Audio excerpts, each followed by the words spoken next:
with my depression, it's all about stabilising happiness. If you can stabilise happiness, you won't be sad.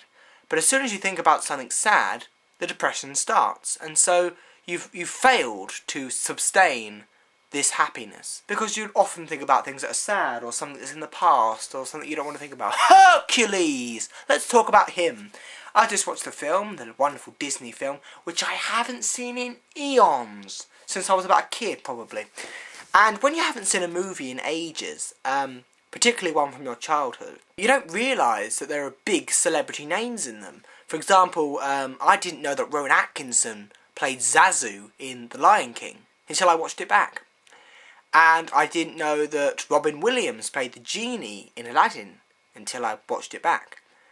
And today I watched Hercules and I was like, I know that voice. It's James Woods. And where do we know James Woods from? Family Guy! And I recognised the voice almost instantly, the person who played Hades. And I was like, yeah, that's obviously James Woods. And James Woods does a fantastic job as Hades. I think it really good. So there are perhaps two things I like about this movie. The first is the monsters. They are really imaginative monsters. They're not dull creatures just really dull. They're really interesting characters. You've got someone who turns people into ice. You've got someone who covers them in lava. You've got another monster who's like a cyclops but orange. Wonderful creatures, wonderful imagination that's been put into this. And one of the monsters at the start is a creature with one head, and it's sort of like a snake but ginormous. And you cut off its head, and magnificently it grows another. And another, and another, and another, and another, and then until you've got like 50 heads chasing you. And so it's quite difficult to destroy this creature. I think all the monsters in this film are very difficult to kill. So he manages to cause a rock fall and completely crush this snaky-like creature. My favourite out of all the monsters is the sort of big, humongous, giant, orange creature with the one eye. I love that creature. I just love the colour of him. I love how he's fat. I love how he's got like some sort of mankini on or something. I just love it. It's a really good creature. And it'd be brilliant if Doctor Who could do something like that. Have some sort of cyclops. It'd be brilliant. They wouldn't do it very well because this is Doctor Who, where they make rubbish costumes like, Silurians, Daleks, Cybermen, Sontarans, all badly designed. And I will laugh at the fool who says that the Ice Warriors will be properly designed in the new series. They won't. Look at the past. Problem with the Daleks, of course, is they're the wrong fucking colour. They're all gold. This is wrong.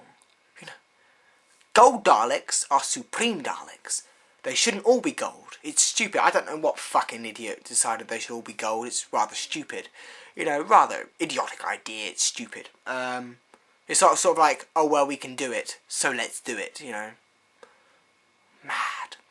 And the other thing I like about Hercules is, well, I don't know, what was the other thing I liked about it? Oh yeah, it wasn't something I liked about it, I just wanted to say this. How can a god fall in love? Because, a god is all-powerful. And really, we shouldn't say gods, because that's blasphemous. Oh my god! They're going to rename Big Ben! Dear, dear, dear. I completely forgot what I was talking about now. Yeah, how can a god fall in love? Because a god is all-powerful, but there is only obviously one god. And he definitely exists. There is, how can a god fall in love? Because how can you just pick one woman who is worthy to date a god? How can this girl, one girl, be worthy of a god? She isn't really worthy because she stabs Hercules in the back and basically betrays him heavily in the movie. So how is she worthy of a god? The one thing actually I do love about this movie is the strings of life, where they cut the cord of life, and it just... I remember when I was a kid, I used to do that all the time, and we used to play games, and we'd have this piece of string, And we used to think of people we didn't like, and in those days, wow, we had perhaps like 100 enemies. Seriously, that's not a joke. 100 enemies, big long enemies list. People used to throw bricks through our window and things like that. So, yeah, we used to get this bit of string and cut the cord on people we didn't like. And it was like, yeah, we killed them. And they're like life force. But I just love that idea of, the life force is a piece of string, and you cut it, and that means they're dead. I just love that idea. Oh yes, and the other thing, of course, which is good about this movie is the underworld scenes. You get to see the underworld, which I think is really quite a good idea. Sort of like all these sort of spirits swimming around this pool and everything. It's very well done.